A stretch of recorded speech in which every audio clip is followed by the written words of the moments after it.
Welcome to In Focus with Eden Lane. I'll have my visit with their co-creator Robert Lopez next week, and we'll meet co-director Casey Nicola and more of the cast.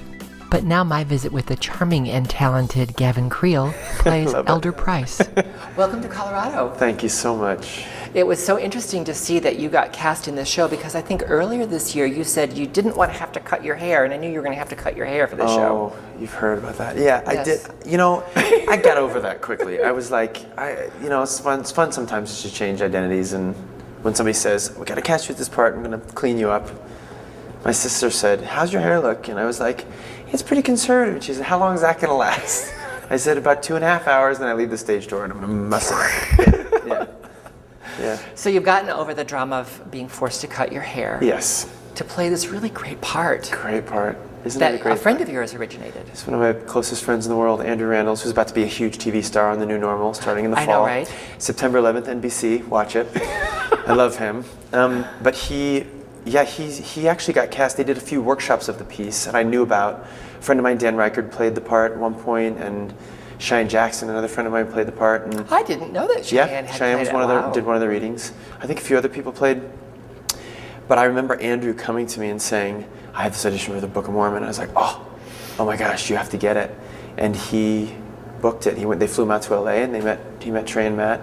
And it's the greatest thing as a friend to know. I knew how brilliant he was, but he hadn't had that part to do it. He hadn't had his thoroughly modern Millie yet. No, he had. I was given that opportunity Yep.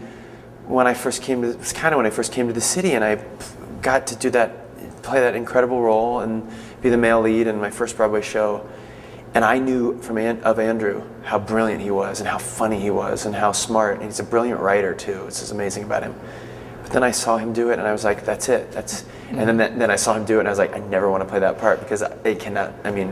And yet here you are. And Casey called me, and he was like, I really think you should think about this. And I got over my ego, my fear of like, oh God, can I do this? And my friend was so genius. Fear? Yeah, fear. It's a real That's thing. a surprising thing coming from you. It happens. Okay.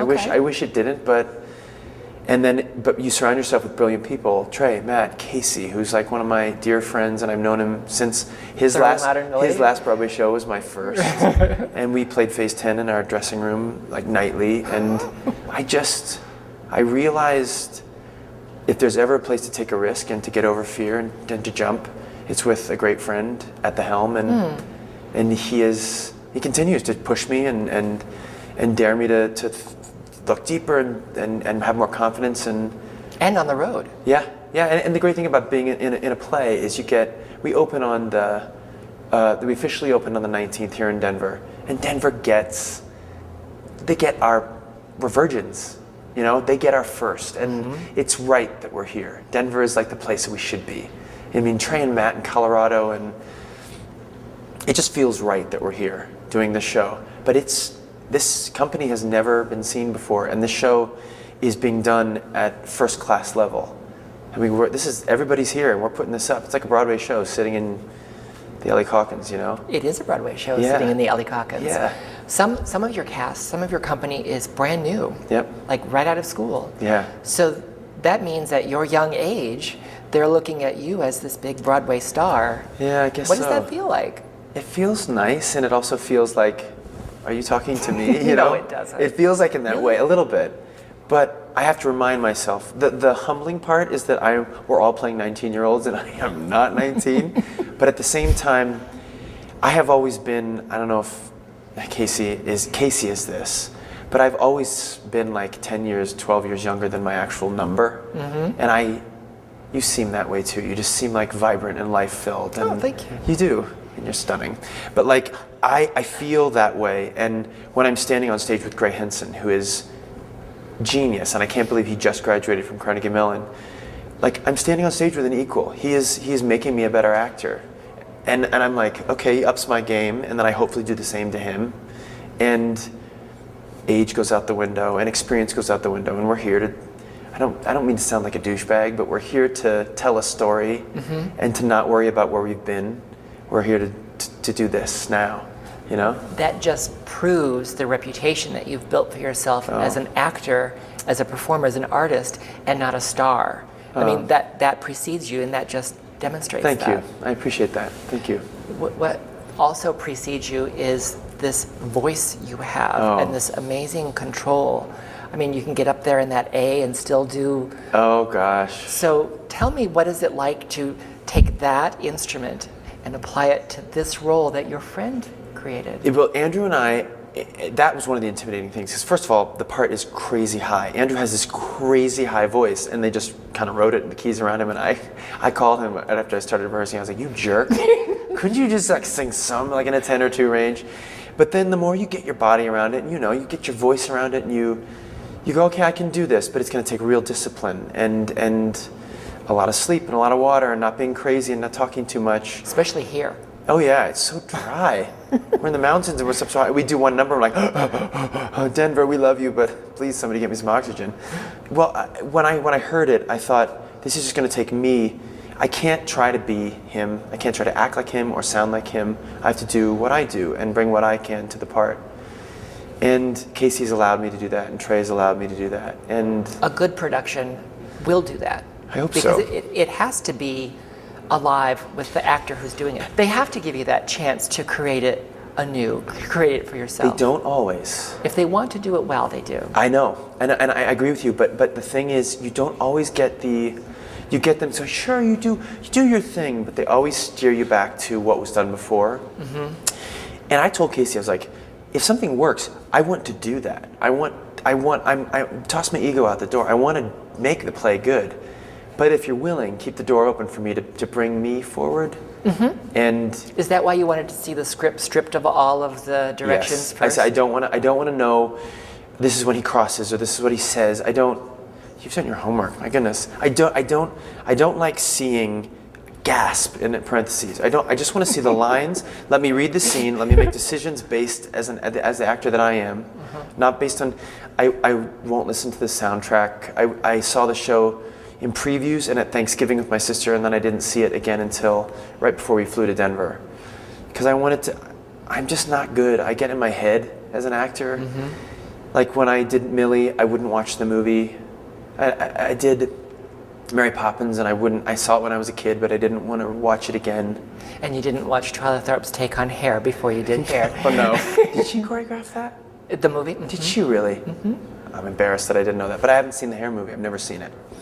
I just don't want to see, because it's not that, it's the opposite. It's like, I don't want to copy, because if I see somebody, then that's, right. It's in my head. Especially if it's done well, it imprints on you. Oh yeah. And then all of a sudden I think, is this my choice or is this someone else's? If you were to sit here and you saw the show and you were to say to me, "I love it when you do this, this, and this," I promise you, for the rest of the run, when I get to those 3 moments, I will think of you, which is great because you're gorgeous and it's wonderful. Oh. But like, if it weren't, I don't read reviews. I don't want to know what people think about what I've done. I'm so grateful when people like it, but just come and smile and give me a hug and let's move on. Because I get so crazy in my head about it.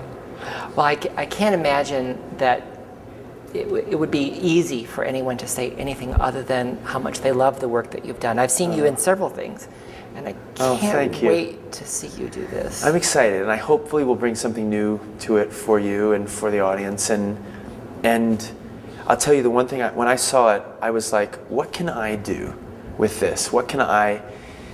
And there was one thing, and I'm not going to say it, but I'm excited to get to do that and to bring that to my Kevin Price. And I'm excited to do it across the country, but I'm most excited to be here in Denver. Yay. I am. We're thrilled that you're here. Of course, we were overjoyed to hear this company was starting here for obvious reasons, but not the least of which is it's a great show. It's a great show. It will always forever be identified with starting here at this beautiful theater, the Ellie Calkins. This is it. It will never have not happened here first. Does that make sense? That's right. And you get to come back before you're done in October, right? Yeah, in October they're gonna have a return engagement. I don't think the tickets are on sale yet, but when they do, I mean, this sold out in 5 hours. I know. I was one of the people trying to get a ticket. Fantastic. I think you'll get in. I'll get you in. Have you done a big tour like this, a full year? I did once before when I was Gray's age, when I graduated college. What was that? It was Fame the Musical, which is a crazy little show, and it was one of the greatest experiences of my life. They were paying me more money than I'd ever made, which now is like a laugh. It's like, really? You were just graduating. So I was like, money? You're gonna give me money to live in a hotel? Fabulous, you know? I just... Saved my per diem. I did. I roomed with like 9 people in a room, and we just, you know, I won't say what we did, but we toured the country, and I felt adult for the first time. And now it's so neat, that was 14 years ago, to come back and to get to be an adult, actually have lived and know what tour is and how to behave on tour and how to pace yourself and how to enjoy and not wait. Like when you get to a city, don't be like, oh, I'll get to it. We're only here in Denver for a month and we only get to be with this audience for 3 weeks. I'm gonna do it now. Like I got my dog with me and we head out every morning and take an hour walk down Steer, is that right? Yeah, Spear, that's it. And walk down the canal and out to, what's the park down there? There's like a waterfall and a rapids, and we were walking along there. And along the Cherry Creek? Yeah, Cherry Creek, that's it. And we went to, we're trying to see the city. Like we're not waiting to see the cities. And that's because I did it once before and I waited, so. I can also see that not only are you feeling like an adult like you did the first time you got to go on tour, but you're capturing a spirit of youth again by being able to do this. It shows. Well, you have to. With all this dancing and everything, my joints are 36, but my attitude is 19. 19. That's right. 19. Yeah. Congratulations. Oh, such a pleasure. I cannot wait to come and see you on opening night. If I could sneak in and watch it every night, I would, because everybody I know is clamoring to get in here and see you. Well, they can. Lottery. They can get on the lottery if they want. I know. They announced it today. $25. Yep. $25, 24 tickets a night. Just come. You get in, you know. Your name could get pulled and you could be part of a little bit of history. This is the first tour, so it's a pleasure to meet you. It's my pleasure. Thank you so much. Thank you. Even though the Book of Mormon is sold out for its first visit, you can win the ticket lottery. Visit denvercenter.org for all the details.